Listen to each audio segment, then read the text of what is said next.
The last one is dynamic analysis.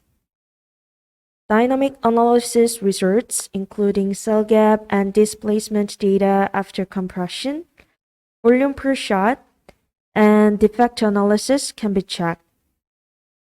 First, set the process conditions and then click this dynamic analysis button. To check the process conditions in detail, at first, let's take a look at the variable real weight and reference weight 100% that set the conditions for the LC injection. In variable real weight, you can set the values or range for the amount of LC injection. The input method is the same as variable tab.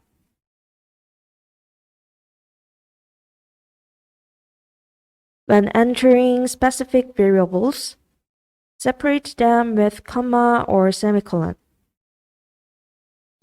Or if you want to input it as a range condition, enter it in the form of initial, step, and final value.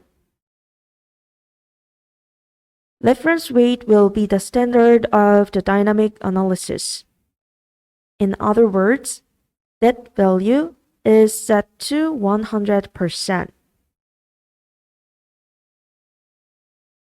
So as an example, when I enter the variable real weight condition as from 1900 to 2100 and the increment value is 25 and the reference weight is 2000 milligram. In this case, 2000 milligram is the standard in the condition. So if 2000 milligram is 100%, the percentage value at 1900 milligram can be obtained by this proportional formula. So it is 95%. As the same way, other weight conditions have those kinds of percentage value. By the way, how should I enter the reference weight and the condition of LC injection? Let me give you one tip. It is convenient to set the weight condition by checking the volume results. Since the values of the three volumes are in the 2000s, let's set the reference weight to 2000. And based on the reference weight, the LC injection range is from 1900 with minus 100 to 2100 with plus 100. And the step value is 25.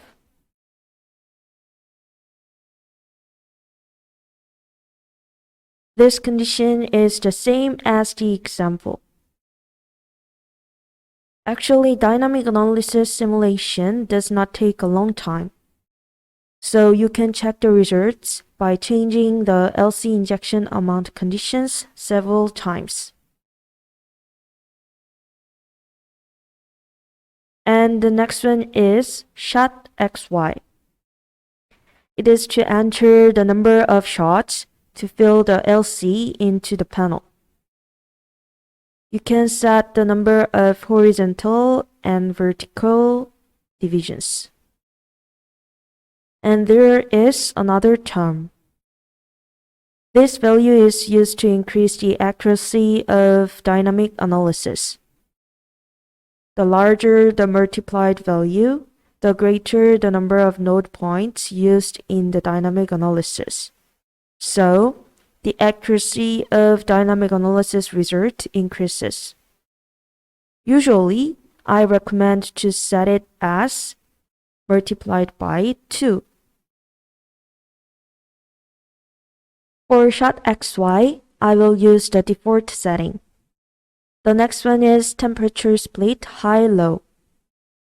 You can select whether to perform dynamic analysis by the temperature. When using this function, LC density should be defined by each temperature, low, normal, and high. If you check this button, dynamic analysis results will be calculated by low, normal, and high temperature conditions.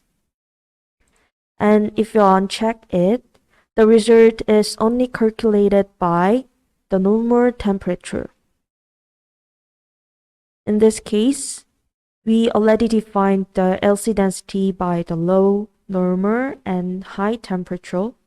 So let's check this button. Lastly, you can set the pressure. And I will apply 1 atm pressure. And then in the stack information, you can select the layers for dynamic analysis. In this case, I will check all layers. Since all process conditions have been defined, click this dynamic analysis button.